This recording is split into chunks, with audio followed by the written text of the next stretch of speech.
Hey everybody, welcome to Taste and See Podcast. I'm Daniel. I'm Janelle. And today we are speaking on the topic of singleness. There's really nobody better to speak on this topic than us. Amen. It's a pretty big topic. Yeah. Is there anything you'd like to share? So I will preface this with me and Daniel are both single. I love my married women out there, my married men. But when people that are happily married talk about singleness, it makes me really upset. So we are going to be talking about it because we are in it. And we're going to be talking about our seasons. We're going to be talking about what it looks like currently. Because it's easy to talk about singleness, I feel, once you're out of it. Yeah. And it's easy to like look back on it and be like, yeah, singleness wasn't that hard. Or singleness wasn't blah, blah, blah. Again, Sometimes all love, all respect. I know everyone had their season of singleness before they get married, of course. I mean, hopefully some people did, but just being able to talk about it from a current standpoint and being able to see what the Lord has done for us in this season and how he's speaking through it. Amen. In a way. So, yeah. Sit back, relax, get your notes just in case Janelle drops a banger. No, I'm kidding. Oh, not really. I'm not kidding at all. That's for real. Okay. I also think it's going to be good because we have both perspectives, like female and male perspective. Because I feel like singleness is so harped on for women, but not so much for men. I feel like for men, it's kind of whatever. No, I think this is going to be great just because of like who Jesus is for me in particular. I think I have a very it's an intimate relationship, I have to say. And I it's okay to have a nice, good relationship with Jesus, my fellas. It's the way it's supposed to be. Yes. Just because you're a dude and he's a dude, it's a very different relationship. He loves you. Different. Yeah. And I know he loves me. My God, this is going to be good. I think it's going to be excited. good. Okay, let's start. It is good perspectives. And go. Okay. So I just want to start off. I want to talk about my journey with relationships and singleness and all that stuff. So I started dating in high school. And I am a person that loves love. I am the biggest romantic. Like I don't know. I love being loved and loving people. Like I just think it's so beautiful. I'm very emotional, as Daniel can attest. I am very I think it's such an honor and a privilege to be able to feel emotions. Yeah. And whether they're good or bad emotions, the fact that I could feel those things to evoke emotion, like let's say someone hurts me or passes or whatever, like having to grieve that moment, what an honor it was to experience something so big and so strong that I'm able to grieve it. You know, that has nothing to do with singleness. I just wanted to throw that out there because some people here don't like emotion. But so yeah, I was dating in and out of high school and I have always idolized marriage. Since I was probably in 5th grade, I loved the idea of being married. People would ask me what I wanted to be when I grew up, and it was a mother. And it's funny, I've always been a little bit more mature for my age. So when I was in middle school and high school, every time I would do something, I would say, could I tell my future kids about this? I know. I was not normal. No, I mean, that's like a... It's great. Like, I'm genuinely grateful that I had that outlook, but that's not a normal outlook. Like, that's kind of... Not really. Girl, what? That's weird. Because, I always said, I never want to lie to my kids. So would I be ashamed to tell them that I'm going to do this or I'm going to go do that or whatever? Because I wanted to be living proof to them that they would be able to overcome something or they would be able to stay away from something, right? It's funny because I had that for my kids, but then when it came to relationships, I would date anybody. And I've been a Christian for most of my life, and I always had my values and all these things. I know how important it is to be equally yoked, but I can't say that I've always been in equally yoked relationships. In fact, I don't think I've ever been in an equally yoked relationship. And I remember the longest relationship I had was 2 years. And before then, it was like every time it was like months, because I never wanted to waste anyone's time. I was very stern on like, if this is not going to work out, like there's no point in fighting for it. We're done, you know? But I always idolized marriage, and I would marry anyone. If you looked in my direction and you're like, oh, you're nice, and you weren't like abusive, I'd be like, we can get married. The bar was no disrespect to my ex-boyfriends. I'm so sorry. If you're watching this, I'm so sorry. No disrespect to you guys. You're all great. Make yourself known in the comments so I can research, please. No, I genuinely like, I do still care for a lot of them. Like, they're still genuinely nice people, and they just weren't my person, you know? And I didn't realize how much of an issue I had until my last boyfriend, which was scary. How quickly I fell for this guy. And again, I was actually there for that one. Yeah, he was. Again, no bad blood, whatever happens, like we're fine, you know? But that opened my eyes so drastically, because I thought he was one person and it turned out to be another. And it showed me like, you would have married him and you would have had a miserable life. And that was the person that you were going to let be a father to your children. The ones that you have been trying to protect since you were in 6th grade. Yeah. You know? And the value of that, of the importance of being with the right person, that is what shifted my mentality of like, oh, it can't just be anyone. Which was heartbreaking for me. But but it showed me, because I'm 27, and at this age I thought I would be married with 2 kids by now. And clearly that's not the case, but I'm so grateful for that, because if I would have married any of my ex-boyfriends, I would have been in a horrible spot. Yeah. You know? And I want to encourage you, if you are single or you're in a season of singleness, or even if you're dating someone but you know they're not the right one, or the Lord is, if you are praying, Lord, if he's not the right one, take him away, Lord, I tell him to break up with me. Right. Babe, break up with him. That's on you. The Lord's like, I shouldn't have to tell you if you're praying that prayer to me, because I was there. I was like, Lord, if he's not the one, I can't break up with him. I would feel too bad. Like, tell him to cheat on me. Oh. I was like, girl, are you okay? Are you serious? A reasonable breakup than fornication. It was, I don't know, but dark. It's really dark. So that was my real, like, legitimate, that was my prayers, just being completely vulnerable. And this is the year, coming into this year, I asked the Lord, and I was like, Lord, I want to marry you. I don't want to look at this as something that I put above you, or that I don't trust you with. Because I would say, Lord, I trust you with my husband. I know you have my husband. I know you have this. Okay, then why was I serial dating? Hello? Ding-a-ling-a-ling. Ring any bells? If that was the case, if I was trusting him, why was I looking at every I was looking at every guy that would walk into a place, or if I was constantly on the lookout, like, oh my gosh, he's so cute. Do you have his number? Girl, the man of God is going to chase you. The man of God is going to notice you. Yep. You are not going to have to fight for his attention. If you have to fight for his attention, you're going to have to fight to keep it. Yeah. Plain and simple. So when you take your eyes off of a worldly man and you put it on a heavenly person, a heavenly man, things start to just fade away. Yeah. And I tell you, as someone who has idolized marriage my whole life, genuinely, unless it is literally the man that the Lord has for me, I will not look at you.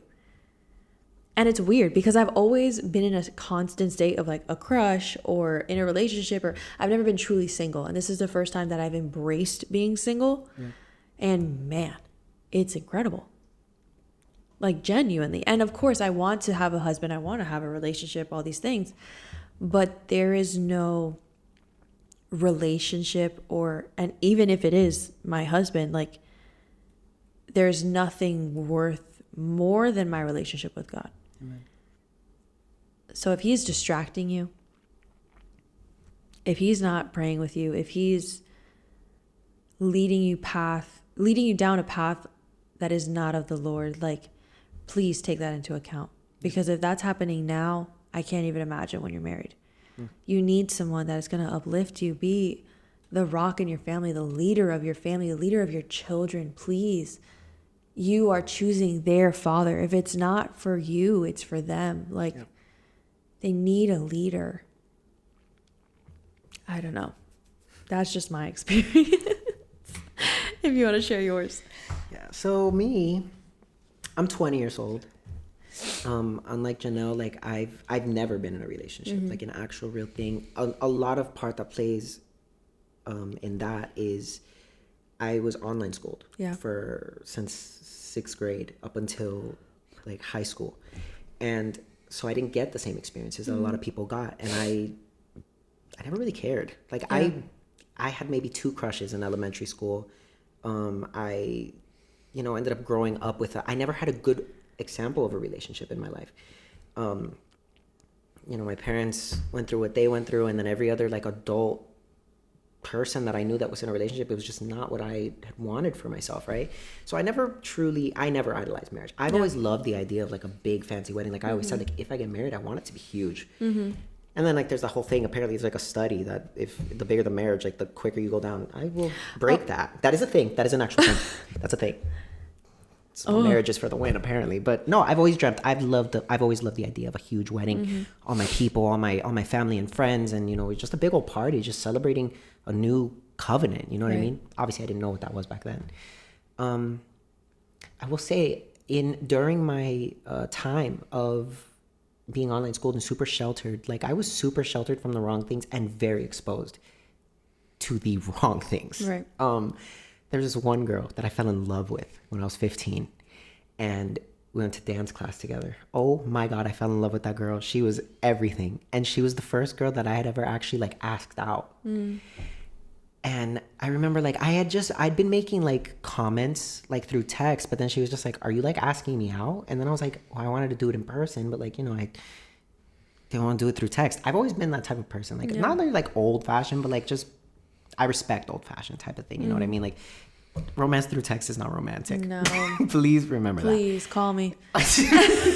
Like, let's meet up. Let's do something. But nothing came from that because she ended up like going back on it. And I remember like that just ruined me. I was already horrifically insecure in my looks and who I was. And I'd never idolized a relationship. Like I'd always thought like, yeah, it'd be nice to be in one. But I thought at a very young age, like, the Lord just calls people to be single. But you're 13. Like, you're not supposed to be thinking like... I'm never going to find anyone. Yeah, you're not supposed to be thinking like that. You're just supposed to, not that you have to have, like, all the hope, but you're supposed to, you can't close those doors at 13. But that's the thing. I was just like, maybe, like, the Lord just calls some of us to be single. Whatever. That ruined my self-image for a long time. Didn't even think about girls for a couple years, I'd say, even after that. There came a point in my life where I started attracting men.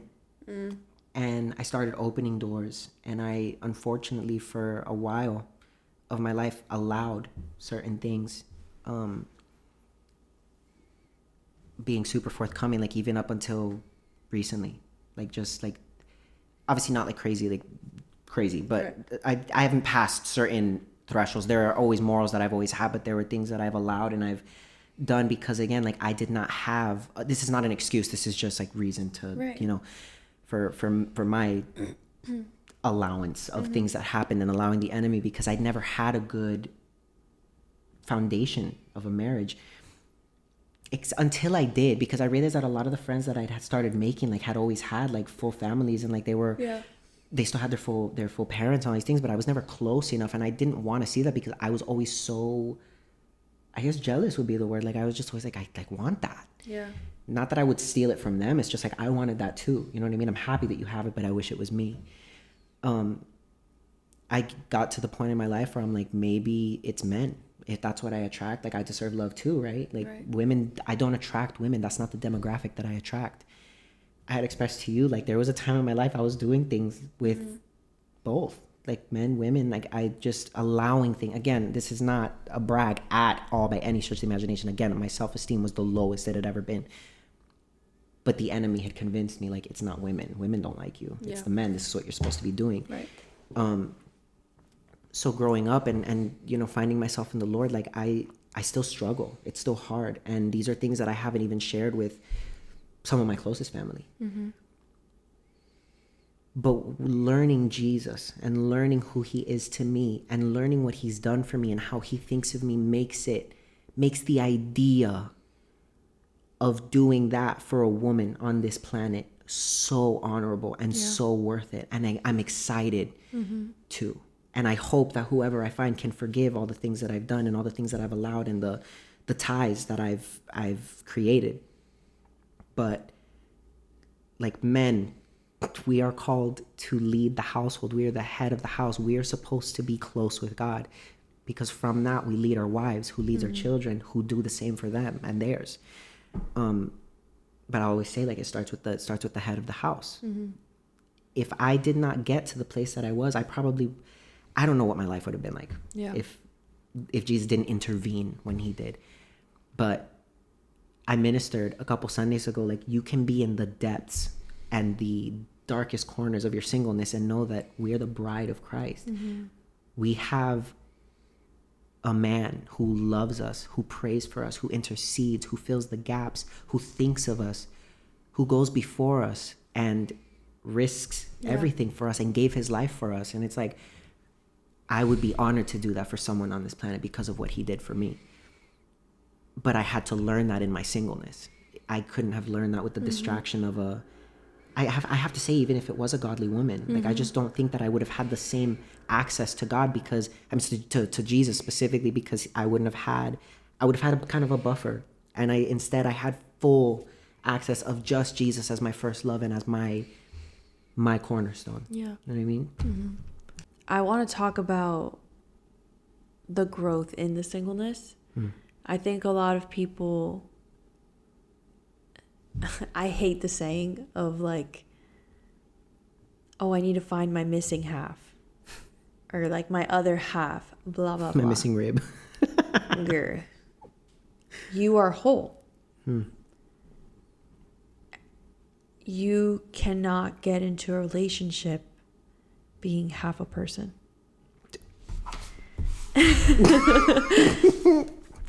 If I am trying to find someone to fulfill me, it will never work, because God is the one that fulfills me. And until I am completely fulfilled, I cannot allow someone to take that spot. Yep. Because they will let me down every time. And it's not their fault. They're not God. Yep. They can't. They cannot. And that doesn't just mean God in like the sense of the husband and like the fulfillment of that, but like any hole you have. If you have anger issues, if you have abandonment issues, if you have attachment issues, if you have jealousy, there's so many things that you need to deal with before you let someone else into your life, so that you don't rub off on them. Yeah. And the hurts that you have come out on them. You need to be completely clean and whole. And not to say that everyone is perfect when they find their significant other, because, I mean, sometimes it's just not like that. But I am a firm believer that if you want this godly kingdom marriage, that you want to serve with your spouse and you want to better the kingdom and raise these godly children, all of these things, then it needs to be two wholes coming together, not two halves. And I know it says in the Bible, it's two becomes one, not half and half become one. There's a difference. Yeah. So we must first become one with God, and then we are able to become one with each other, because when we become one with God, we learn how to love. Yeah. Because he is love. We can only show reflections of love and show efforts of love, but he is love. Yeah. I know that's a little bit hard to comprehend, and I had to think about it for days. But Larry, shout out Larry, you gave an amazing message on that. But man, God is not the act of love. Mm-hmm. He is love. We can only just show acts of it. So when we know what the emotion is, we know how to show it to others and give it to others. So I do think that's a huge part. And that's why I am ready now, I think, but I don't think I was ever ready until now for a relationship, because man, there's so many traumas that I had to walk through that I didn't even know I had. And we talked about it in a previous episode, but the traumas that I allowed to enter my body and the lies that I allowed to enter my body that were manifesting out that I didn't even realize were there because of it. And there's things that you have hidden away, tucked away, all these things, but you need to bring them to the light before you're able to bring someone else into your life. Yeah. For sure. I started thinking like we are all the product of true love. And I think that like people forget that, because if you are a believer but you know your parents, you don't believe that they were truly in love, and so you're not the product of true love, like it's not about them. They were tools, but the Father knitted you in your mother's womb. Like you are special to him, and that's all that matters. But imagine then how much more special that you'll be to someone who understands him. Right. And also another thing I was thinking, like some people do find the Lord in their relationship. I will say, like I've seen it because like, people will start off in a completely either different beliefs, or maybe they both started off as the same thing, but it wasn't Christian, and one will become, and then the other one will, kind of follow. Not everyone is meant to have a project. Like, don't go to someone because he's got all of the characteristics and, you want him to be the father of your children, and you think he's good looking and he's exactly the type that you wrote on your paper. Oh my God, I can fix him. I can make him Christian. Oh, don't do that. Don't do that. Don't do that. You need, like, the person God has for you. If you are as special as you are to him, imagine his other child that he has for you. Right. You are the product of true love. True love is what created you. True love is what created your significant other. Yeah. Coming together in that union of what marriage is. It's not saying to forget your singleness, because I believe a lot happens in your singleness. Like, again, we will testify to the upteenth degree. But what comes after that, like your kids and then their kids and every generation to come, is just more and more true love rather than a one-night stand type of situation. It's like that baby is still made of true love. That baby is created, but govern yourself with know how special your vessel is and your body is. Yeah. And don't just give that to anybody. That's not worth it. Give it to Christ first. Right. He desires it and he longs for it. If you don't feel wanted, if you don't feel worthy, if you don't feel loved, like he's sitting right in front of you, like, I want it. I want you. I love you. I'm missing you. Yeah. That's Jesus good. is so good. Like, I just really think, like, you spend so much of your life, like, I'm 20 years old. It's not the norm anymore to just be single for all that time. My parents had my older sister at 21. Right. I could not imagine having a child at 21 years old. But I also have a different relationship with the Lord right now. Yeah. And I would not trade that for a daughter a year from now if I'm not ready for her. If by some grace of God, the woman that God has for me walks up to my door tomorrow, I court her, we date, we get married, and then we got a kid, 21, 22, God's plan. Yeah.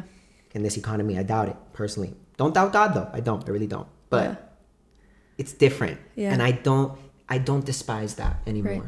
I don't despise the fact, like, when I was 16, 17, 18, like, when is it going to happen? Because I need a few years to be able to, get to know this person and make her feel like, that's really what it's supposed to be. And then we can have our first kid at 23 Right. Yeah. I'm so grateful that the Lord kept me from so much of that to really be able to get to know him, and for me to understand how important my vessel is and how sacred it is. Mm-hmm. That's good. A huge part would be, for me at least, is don't waste the season. I think, man, there's so much growth that comes in the season. of singleness. And I know you're not going to want to hear this, but it is a blessing. It really, I mean, it truly is, to know the Lord and to seek his face and to look into his eyes that are burning jealous for you and only you. It's something so special that I promise you will not want to take back. And it's funny because I think I have actually gone to the polar opposite end, which I have been praying in. Again, we're not perfect, so we do have struggles, but I remember I was sitting with the Lord and I was like, I feel guilty for asking about a husband. Like I'm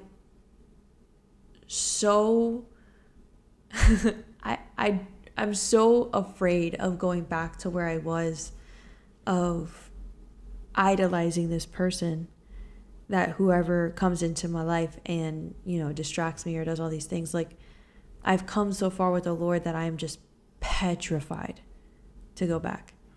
So even, like, I promise you, and I've always wanted to pray for my husband. I've always wanted to, you know, do all these things, but I can't bring myself to it because I get scared.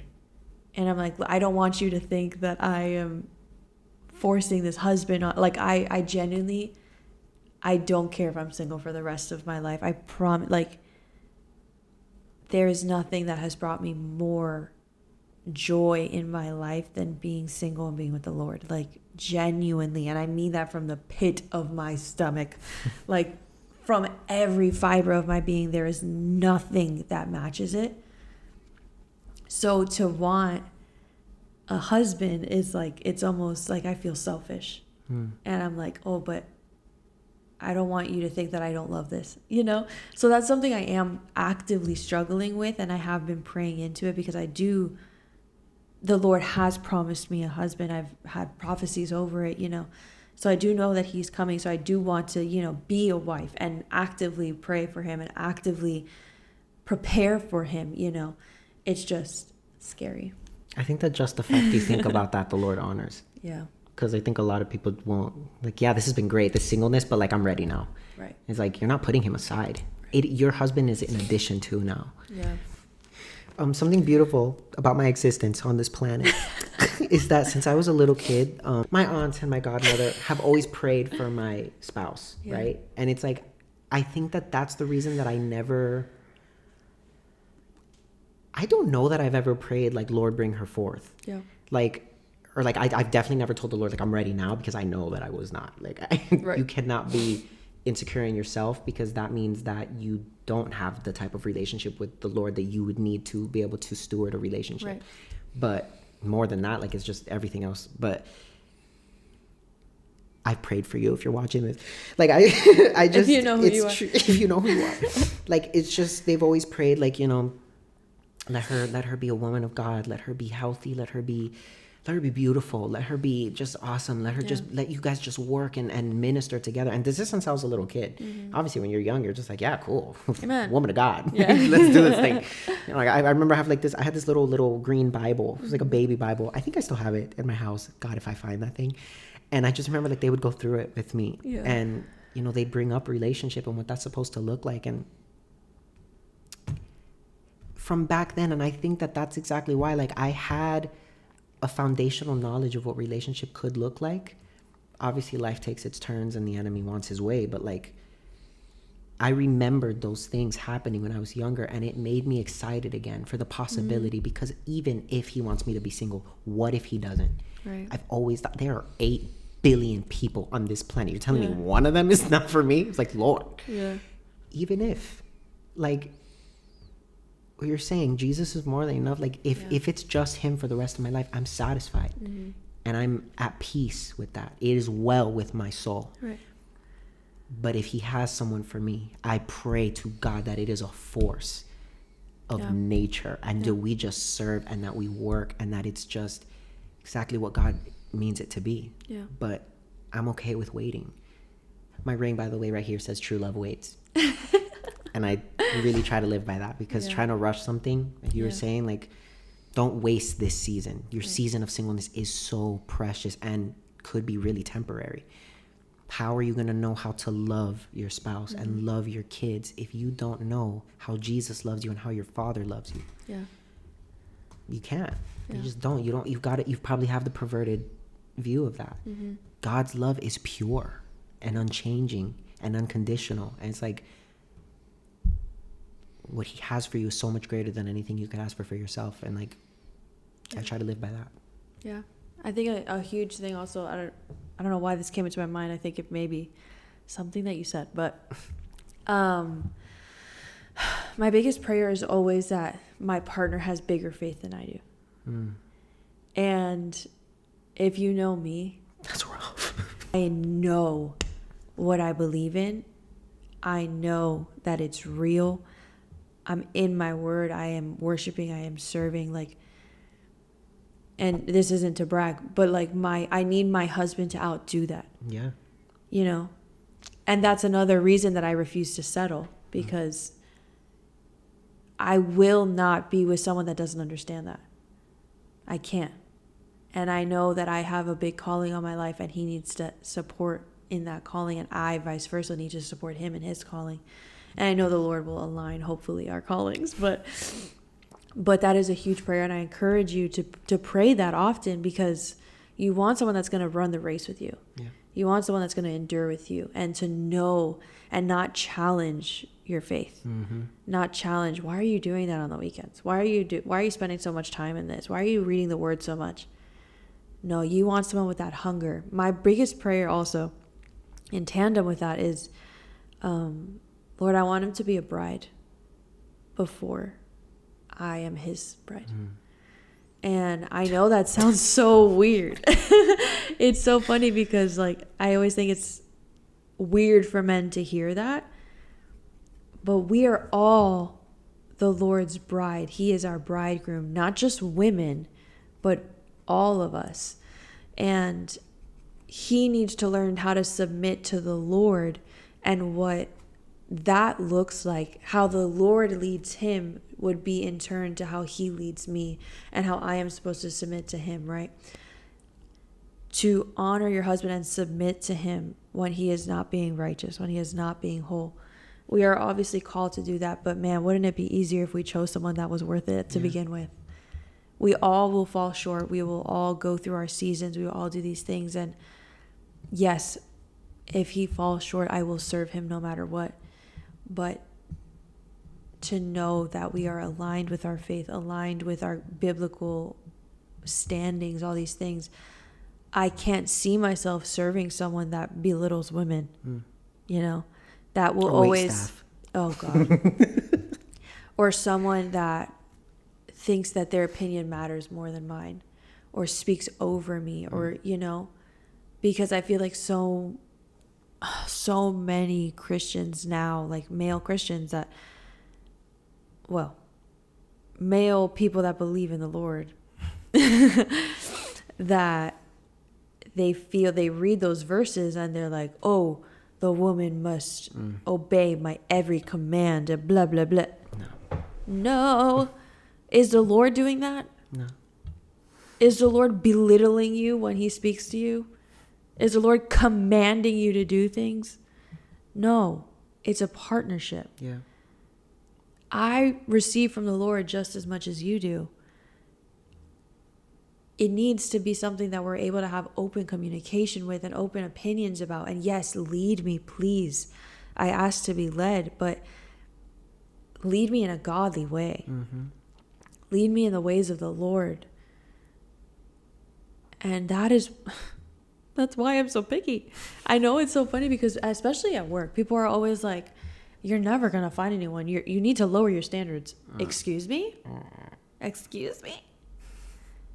I would rather be single for the rest of my life than lower my standards for the man that God has for me. Like, that just doesn't even make sense in my head. Like, what? That's 100%. Like, we're talking about like perversion of God's word. Like 100%. If you are a Christian, someone who believes in the Lord and obviously does not know him, and you are using the wives submit to your husbands, like, you are supposed to fall under the headship of God. Yeah. And something that I love, my godmother has always taught me, yes, she's supposed to submit to you, but any decision and anything that she's submitted to has to come from you and has to be in her best interest. Right. If we are called to love our wives as Christ loved the church, loves the church, Jesus is not speaking over the church. Right. Jesus is not abusing the church. Jesus is not overwhelming the church. Jesus is not expecting the church to come at his beck and call. Jesus deserves those things because he made himself worthy of those things. Right. You just said, make yourself, like, you need to be worthy. We need to give them something worthy to. Yeah. And also, submit to them doesn't mean like Animal Kingdom type of thing. Yeah. Submission of like savagery. Like, right. It's the respect that she has. It's to follow anything because she knows that you follow the Lord. Right. And if you're following the Lord, she has no issue following you. Right. It says, love your wives, respect your husbands. It also goes both ways. Yeah. Love your husbands, respect your wives. Right. Two-way street, beautiful thing. But like, marriage is supposed to be beautiful. It is. Yeah. It's a union. Right. And what God unifies, nothing can break. Right. Yeah. I want an unbreakable bond. I don't want something so fallible and crummy. Absolutely not. Not after this long. Absolutely not. Yeah. No, I mean, the Lord serves us, right? And not because he needs to, because he is quite literally God, but yet he humbles himself for his church, and he cares for his bride, you know? So I think that's a huge part of it. And so I guess there's, you know, this could be singleness and dating advice, I guess. Well, these are the things we've learned in our singleness, in all fairness. Well, you at some of your relationship. Too. Right. Yeah. Of just being like, man, submit to the Lord. That is your biggest takeaway from today, I would say, is just don't look at other things. Don't look at the situation. Don't look at, I'm so single. I'm going to be single for the rest of my life. Okay, and? Is the Lord not enough?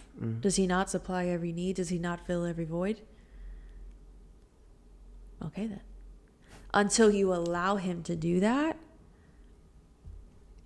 you're not going to be in the right headspace for a relationship. You're just not. So, yeah. Oh, I do want to talk about something else. Oh, okay. Purity. Ooh. I know. Sorry. Rough subject. Well, we say season of singleness. This means you are not married.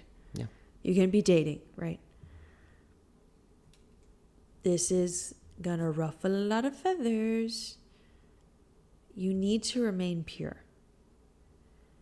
And that's not to say if you've already done things and all of this, whatever, like, oh, I'm tainted now. It doesn't apply to me. No. There is a holiness to it. The Lord calls us to remain pure because the marriage, when you become one, like that act that we are doing, like that is literally tying your souls together and you are becoming one. There is a connection, a spiritual connection. So when you are doing these things with people that are not your spouses, you are creating this soul connection to them, even if it's for one night. And I know a lot of people, then they just become numb.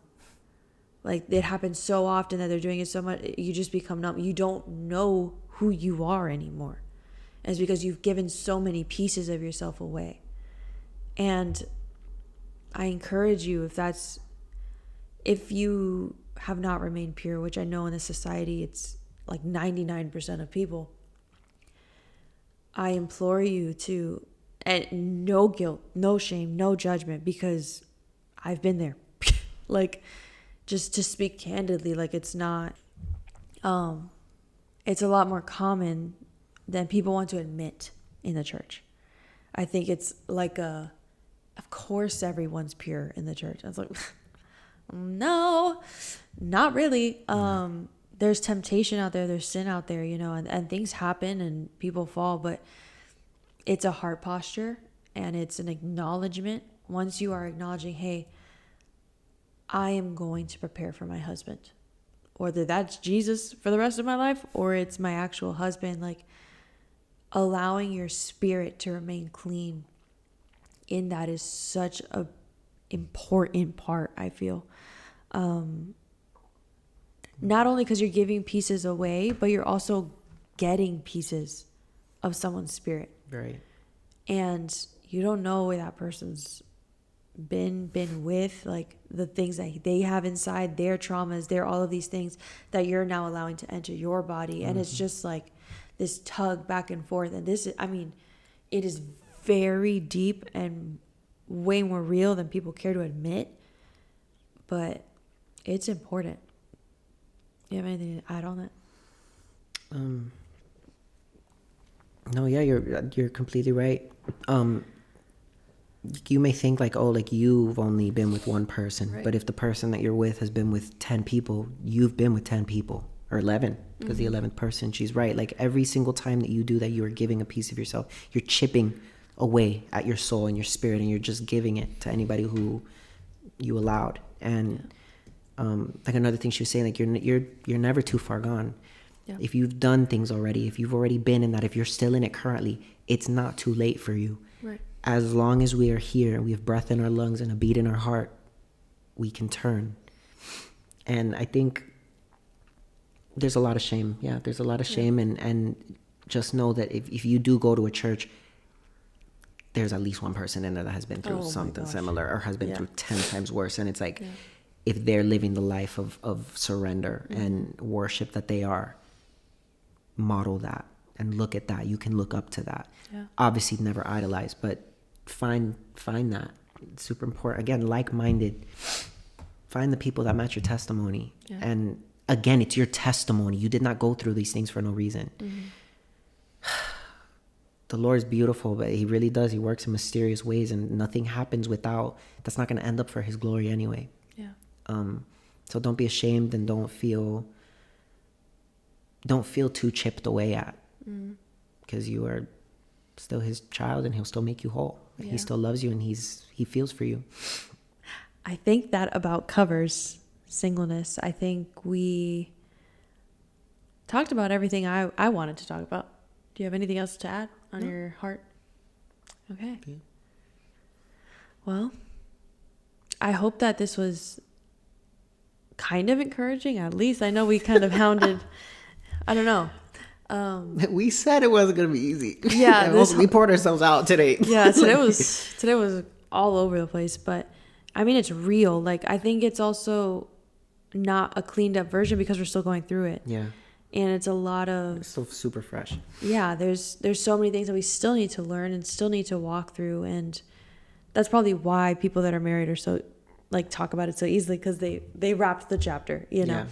But since we're still going through it, there's still things that the Lord is revealing. But I genuinely do think that, man, just focusing on him, not about the situation, not about where your spouse is, but genuinely looking to him, everything else just kind of fits into place. And I think that's kind of the basis of every single podcast we talk about. But I mean, it's true. Like Jesus is the answer. Amen. It's not just a saying. He is the answer. He fills every void. He commands everything. So, yeah, that's our topic. That's our singleness podcast. But we hope you enjoyed. We love you guys wherever you are, whatever time it is that you're listening. Just know you are loved by your bridegroom. Amen. And you're already married. Yes. Also, if you know anybody that's struggling with singleness, or even in their own relationship, you learned anything from this today, let us know. Share it with them. Yeah. If you have prayer requests, always taking those. We'll always read. We'll always see. Yeah. I hope that this built you up, because it's never meant to tear you down. Trust me on that. We're called to build and to love on each other. So sometimes it's a little hard. But yeah, we love you. We hope to see you soon. Yeah. Until next time. Bye, guys.